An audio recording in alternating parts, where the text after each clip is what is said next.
You can't micromanage grown people. Can't micromanage grown folks. Let them do their thing. Right. But what you need to be doing is checking in with yourself is that I wanted to change this person because I'm uncomfortable with something about me. Is that what they're doing something that seems so similar that I don't really like about myself that if I can get them to change, then maybe that'll help me feel better about myself. And so if you're struggling, hopefully this will give you some permission or just something to process on your own. Hey, it's Nika Smith, and welcome back to the Great Big Life TV, where we talk about all things midlife transition. Today, we are going to be talking about the things that I left behind in my 40s. My 40s were not the decade of hustling, doing all of the things, being all of this, doing all of that. It was really about letting go a whole lot of things that and ideas that I thought was me, and it was not.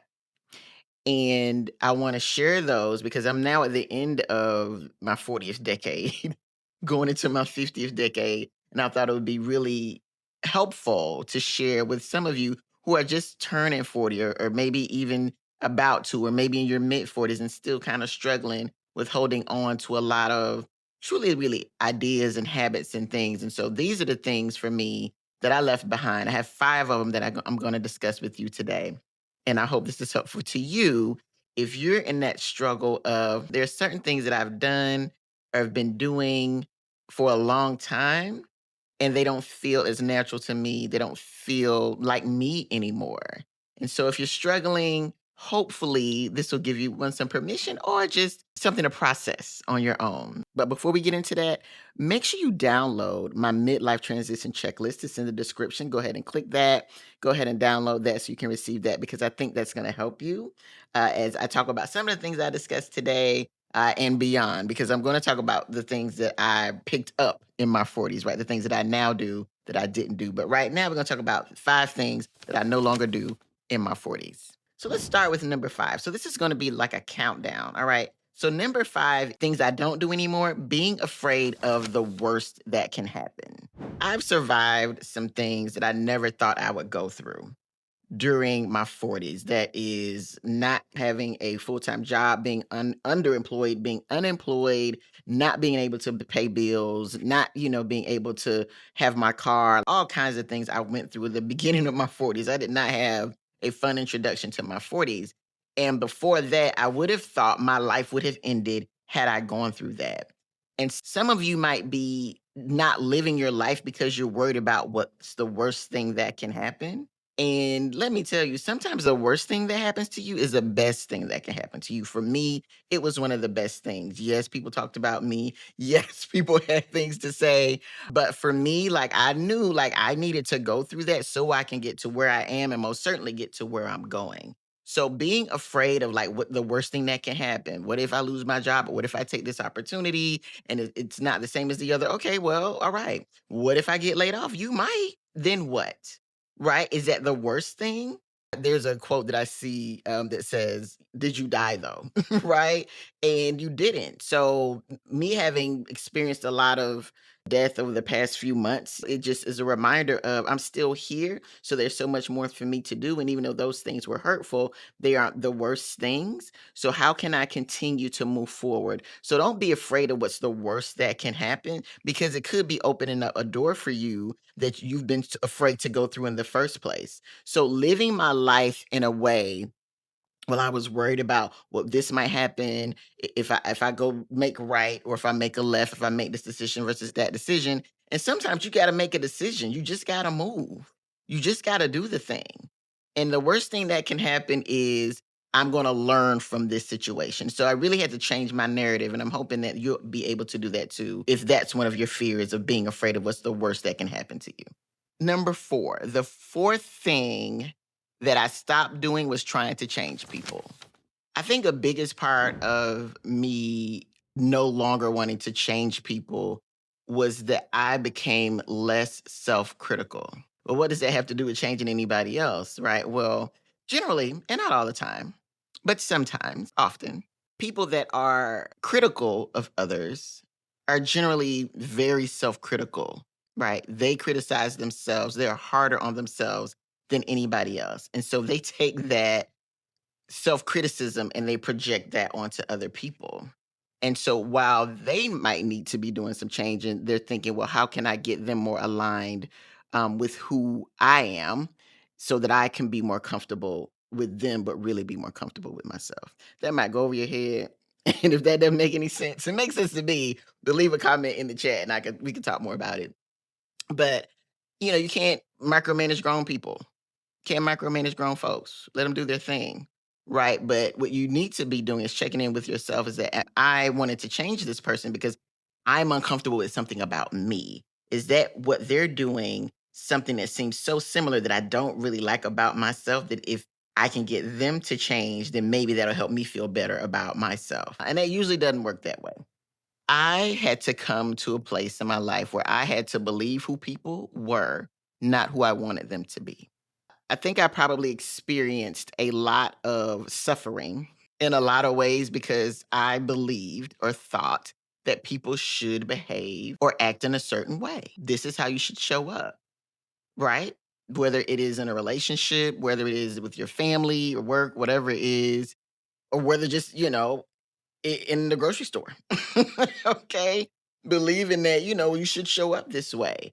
And it took me some time, especially in my own personal life. And this is very interesting because as a person who has a background in providing professional counseling and coaching and therapy, I show up with a lot of empathy for people, right? That I don't even know personally, but a lot of acceptance, right, for them. But when it came to my personal life, lots, not so much. So I had to take this step back because I and understand that the way someone else behaved or what they did or didn't do did not have anything to do with me. Nothing. That is just who they are and what they wanted to do. And I could not change that, right? I think I spent too much time trying to show up in a certain way so that if I showed up this way, then this will make you behave a certain way, right? And then we'll have peace and harmony. That ain't how it works. That's not how life goes. And so from there, I had to shift and make my own changes and understand internally that people are who they are, accept them for who they are, love them for who they are. And if they decide to change and do something different, great. But the stress, the disappointment, the struggle of trying to help people, trying to show them the way, show them your way, it wasn't worth it to me anymore. I don't want to use my energy that way. So now I let people show up the way they want to. And good luck with whatever you're doing. And congratulations on that. But I'm not going to force you to be something that you either don't want to be or can't be, or that just isn't the time for it. I have to be able to accept you for who you are because I want you to accept me for who I am. So that was a big lesson for me. So I no longer try to change people and let them be who they are. And number three, something else I no longer do is being rushed, pushed, or shoved. I used to be one of these people that felt like I gotta hurry up and do things. I gotta hurry up and run to the store. Gotta hurry up and get here. I gotta hurry up and do this. Hurry up and do that. And I got to a point where it's like, what am I rushing for? What am I rushing to get back home to do? What am I rushing to go do this thing for? And I stop doing that. Whether I'm in traffic and somebody is tailgating me, baby, you can go around, okay? Because I'm not going any faster than I'm going right now. If you were in a hurry, you should have left on time.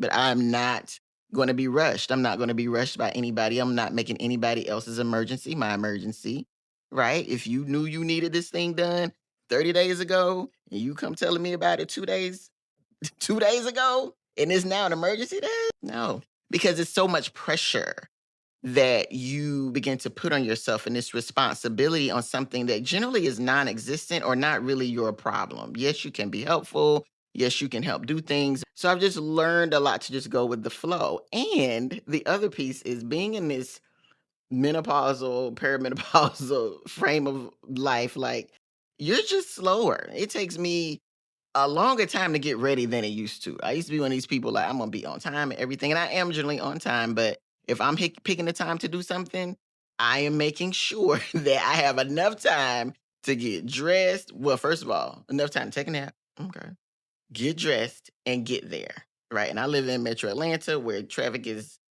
all at all times of the day, so I'm gonna need an hour to get where I'm going.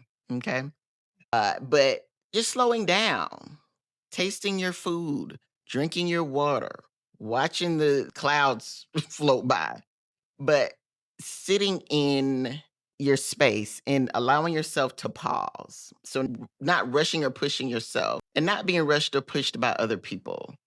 And so it makes for a much more peaceful existence, definitely less stress. And that's something I think we suffer with at this stage in life is being so stressed out, really about things that other people want us to do or how the world wants us to show up. And so everything is go, go, go, go, go, push, push, push. And I realized like all of that really wasn't necessary and it wasn't helping me anymore. Right. It wasn't helping me be better. It wasn't helping me show up better. It wasn't helping me be nice to myself. I was definitely more self critical when I was rushing and critical of others, of course. So, no pushing or shoving. All right, y'all, we are at number two of the things that I no longer do in my 40s, and that is hustling too hard or being too self disciplined. Would consider myself a reformed productivity junkie, time management junkie. Back in my 20s and 30s, reading all the books on, getting things done and what is it, the 5 habits of successful people and all of the things, right? Reading these books, implementing all of these things and doing all of the things. Like I had a very active time in my 20s, 30s, those 2 decades, very active in terms of doing the things, working, building career, building, business, being an entrepreneur, contractor, doing all of the things. But a lot of that, I believe, was steeped in perfectionism and all of that overachievement and over accomplishment, which I've talked about before, is really steeped in a version of myself that wasn't really me. Now, do I believe in working hard to get the things that you want and to accomplish? I like the feeling of accomplishment and achievement, but was it worth doing so much? But what I realized was that one, a lot of those books, a lot of those things definitely weren't written for women like me, Black women, definitely weren't written for women in their 40s for sure. So you read this and look at this, like, I'm gonna get up at 5 and I'm gonna do this and do that. And it's like, your body is like, girl, what you doing? You better sit down. We're not doing that. And there was a lot of for a time, I was upset with myself. Why can't I show up? I had been showing up. Well, my body said no, number one. Number two, this idea of being so perfect and being so disciplined and doing all of the things right was really like an addiction, I think, to perfectionism, right? Addiction to being right, addiction to the good grades, addiction to getting the promotion, addiction to that. Because again, it was about me overvaluing myself externally or having these things value me externally. And it was a cost, right? And so for probably this decade, I have leaned all the way over, leaned all the way back, right? From being just super disciplined and having these things. Like I don't do like 75 hard. Like I did like a version of it a couple of years ago with a good friend of mine. But I just realized for me, like, if I don't get all of these things right, or if I'm not super disciplined, if I'm not like, I'm going to become self critical. I'm going to, because it was more of a mental thing. But what are some ways though that I can at least come to the middle, not be overextended in being super disciplined, but then not overextended and not doing nothing, right? Just going with the flow. But where's some balance, right? I'm still kind of learning that, right? As I move into my 50s. But I definitely like, I don't want to live this life of hustling hard, right? I've done it. I'm not saying people shouldn't do it. I'm just saying understand when you need to find some sort of balance. And for me, that that really was an unhealthy mind state and frame for me. So hustling too hard, doing all of that, trying to be super productive, trying to say I've done all of the things. I don't have to do that. For one, one of the things I realize is that I have worked hard. I have proof to show that I've done it. I have all of these different things I've done and created. And so, how do I make those things work harder for me now?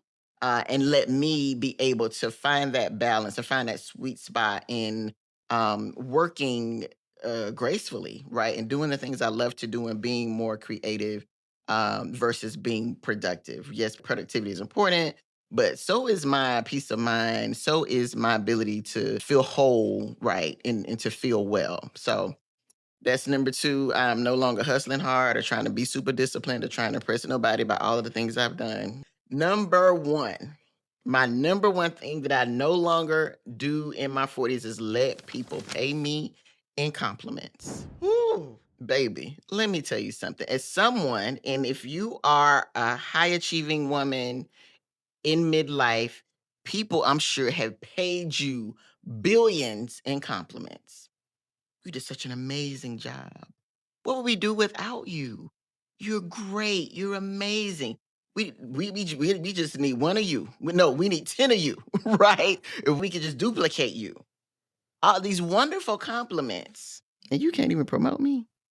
And you can't even give me a raise? Something ain't right. Baby, something ain't adding up. And I loved that, right? Because when I was complimented, and I'm not saying that being complimented, being acknowledged is not important because it is, right? But some need to follow up with that. You know what I mean? Like something's just incongruent. So you're telling me that I'm great and amazing, but then you don't want to pay me nothing. I'm gonna need to see that money, those greenbacks, that Skrilla, that cream. I need to see that because I'm not impressed with the fact that you can compliment me anymore at all. I need to know that that is going to be followed up with something substantial, right?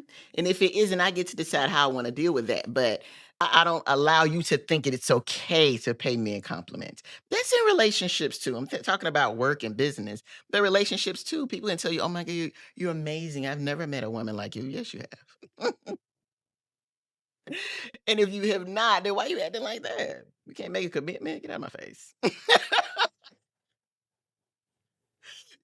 Like, come on, let's just keep it real. So that to me is number one. Stop allowing people to pay me in compliments. Pay me in those greenbacks, honey. Pay me in the dollar bill, y'all. Because that's what I'm looking for at this stage of my life. I'm not impressed with the fact that you can acknowledge how great I am. I'm clear about how great I am. And thank you. I spent a 40 years honing, 49 years honing, being great. Now I'm gonna need you to pay me. Right. So if you have not been doing that, just remind yourself this is nice and I appreciate the applause, but is this enough? I don't know. All right, so that is my list of 5 things I no longer do at 40. I have retired from doing these things. I don't chase, I don't shrink, I don't push, I don't shove, right? I'm not mean about it, but I am certainly expecting the best. I'm expecting what I deserve. And so I have to show up for myself that way before anybody else can give that to me. And so, as you think about some of the 5 things that you might be ready to release, let me know in the comments, because this is such an amazing decade of shifting and allowing those things that have been barriers, right? And they might not have felt like barriers at the time or roadblocks that you realize they are. You can now shift that focus. You can now shift how you see yourself. You can now shift what you receive and deserve and accept. And everybody else can catch up, right? Because we all are in that season of change and the world is changing. So why not you? And if you are navigating a transition in midlife, in your career especially, and you'd like some support, let me know. I am offering reinvention sessions that will be starting up in the next few weeks. And I would love to sit with you and learn about you and how we can get a roadmap for you to get you to where you need to go, right? So you can retire those things that no longer serve you in your 40s. That is my time today. Thanks so much. And I look back to checking in with you. See you soon. Bye.